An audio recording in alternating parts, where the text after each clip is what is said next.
एक बार फिर से आप सबका स्वागत है और आप सबको जय मसीह की। मैं आशा करता हूँ कि आप सब स्वस्थ और भले होंगे। आज की शाम से एक संदेश को देखेंगे मेरे प्रियो। जब कई बार हम प्रभु यीशु मसीह को ग्रहण कर लेते हैं और उसकी आज्ञाकारिता में चलते रहते हैं, कई बार हमारे जीवन में वो स्वाद नहीं होता, वो बातें नहीं होती जिससे कि हम अन्य लोगों को ला पाएँ।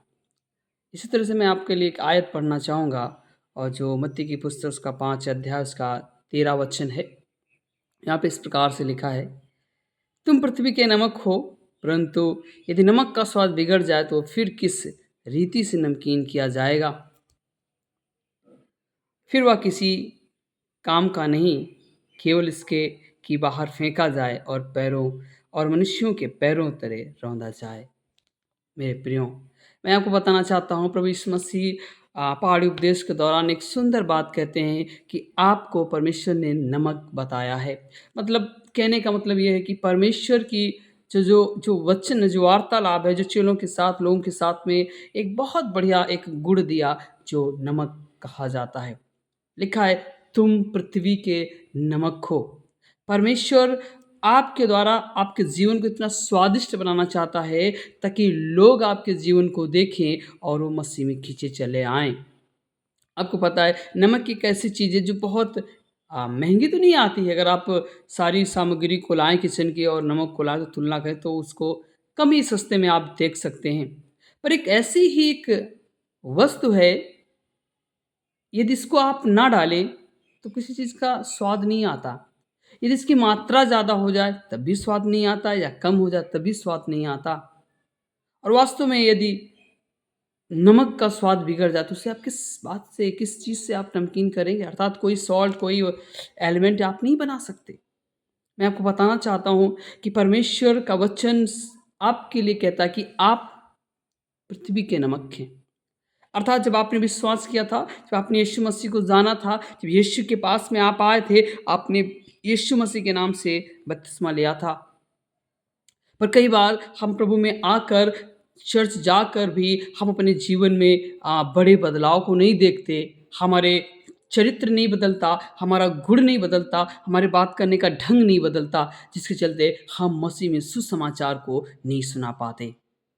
वास्तव में परमेश्वर ने कहा, तुम पृथ्वी के नमक हो। यदि नमक का स्वाद बिगड़ जाए तो उसे किस रीति से आप नमकीन करेंगे? फिर उसका काम यही है कि वो मनुष्य के पैरों की तरह रौंदा जाए या फिर फेंका जाए।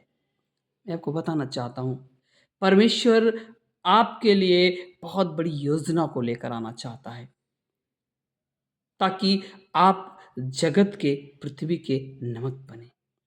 और नमक का मतलब यही है कि आप ऐसे जन बने ताकि बहुतों को यीशु मसीह में ला पाएँ, बहुतों के लिए प्रार्थना कर पाएँ, बहुतों के लिए सुसमाचार सुना पाएँ, ताकि बहुतों के जीवन में जाकर आप उन कठिन घड़ियों में उन्हें धीरज दे पाएँ, प्रोत्साहन दे पाएँ।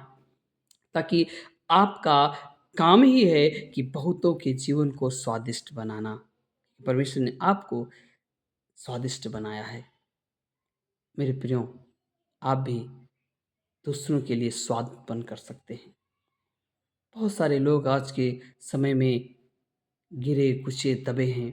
बहुत सारे लोग अपनी बीमारी से, घर की समस्याओं से पीड़ित हैं या तमाम ऐसी अभिलाषाओं से पीड़ित हैं। लोगों को तलाश है आपकी, लोगों को तलाश है आपकी, ताकि आप दूसरे के जीवनों में एक बेहतर स्वाद ला पाएँ। हम और आप जितने लोग हैं, हम बहुतों के लिए स्वादिष्ट नहीं बन पाते। पर मैं आपसे कहना चाहूँगा, यीशु मसीह ने आपको जगत का नमक अर्थात पृथ्वी का नमक कहा है। यदि नमक का स्वाद बिगड़ जाए तो आप किसी वस्तु से उसे नमकीन नहीं कर सकते। इसका मतलब है, जब हमने विश्वास किया, हमने यीशु मसीह को पाया, यदि हमारा चरित्र बिगड़ जाए, यदि हमारा तालमेल सही ना रहे, यदि हम सही से प्रार्थना ना करें, दुआ ना करें, हमारे जीवन में कोई भी प्रभाव नहीं पड़ता। मैं आपको बताना चाहता हूँ, यदि आप यीशु मसीह के हैं, यीशु मसीह के नाम से बपटिज़्म लेते हैं, प्रार्थना करते, चर्च जाते हैं, तो आपका स्वाद बिगड़ना ना चाहिए। यदि बिगड़ भी जाए तो उसे कोशिश करें कि सुधारें और अपने जीवन में बहुत आयत की आशीषों को प्राप्त करें। प्रभु का वचन ही कहता है कि यस, आप जगत के, पृथ्वी के नमक हैं। आपका आपके द्वारा यीशु दिखना चाहिए। आपके कामों से, आपके पहनने से, आपके बात करने से, आपके आने-जाने के तौर-तरीकों से लोग जानें कि यस, यीशु मसीह आपके द्वारा दिखता है। क्योंकि आपके इतने अच्छे काम हों जहाँ पे यीशु दिखना चाहिए। मैं कहना चाहता हूँ, आपके जीवन से यीशु रिफ्लेक्ट होना चाहिए, यीशु दिखना चाहिए।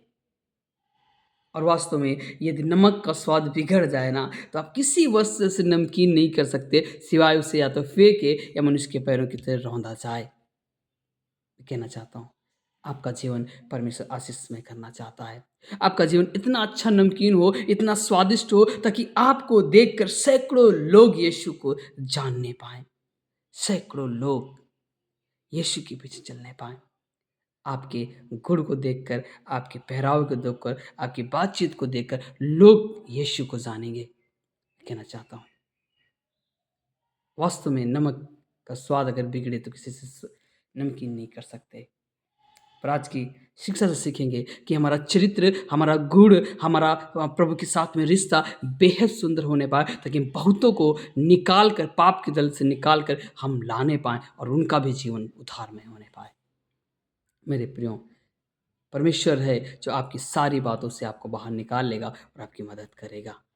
सो आज के संदेश में परमेश्वर आपको आशीष दे। वास्तव में प्रभु ने हमको और आपको जगत का या पृथ्वी का नमक कहा है, और हम अपने स्वाद को नमकीन बनाए रखें और दूसरे के जीवन में भी स्वादिष्ट और स्वाद को ला पाएँ। सो प्रभु आपको आशीष दे। आइए प्रार्थना करेंगे। प्रभु जी, धन्यवाद देना चाहते हैं आज के उत्तम समय के लिए, आज की शाम के लिए प्रभु जी, आपने मदद की, सहायता की। हम इस शाम में प्रभु जी शाम की सुंदर बेला में प्रभु हम उपस्थित हैं, इसके धन्यवाद परमेश्वर। आपकी उपस्थिति हमारे साथ प्रभु जी, वास्तव में आपने हम सबको जगत का, पृथ्वी का नमक बताया है। यदि नमक का स्वाद बिगड़ जाए तो हम किस चीज़ से उसको नमकीन करेंगे? प्रभु हम चाहते हैं हम हमारे जीवनों में वो स्वाद को लाए, वो चरित्र को लाए, वो गुण को बनाए, उस रिश्ते को बनाए, ताकि वो बेहतर, सुंदर और स्वादिष्ट बनने पाए, ताकि इस गुण को, इस स्वाद को देखकर बहुत सारे लोग इस मसीह आप में आने पाएँ। हम दुआ करते, हम प्रार्थना करते और हम बहुतों के जीवनों में प्रभु जी बहुत स्वाद को लाना चाहते हैं, उनके जीवनों को भी नमकीन करना चाहते हैं। तेरे वचन के द्वारा, तेरी आराधना के द्वारा, तेरी प्रार्थना के द्वारा लोगों का जीवन स्वादिष्ट बनने पाए प्रभु जी। लोगों के जीवन में वो स्वाद आने पाए आत्मिक जीवन में, ताकि लोग बढ़े, उन्नति पाएँ और अपने जीवन को आशीषमय बनाने पाएँ।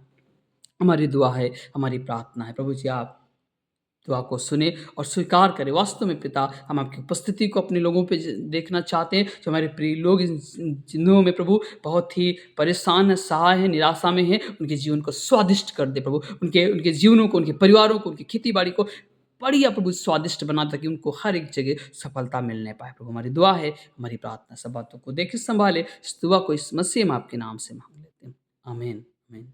सो प्रभु आपको आशीष दे। जय मसीह की।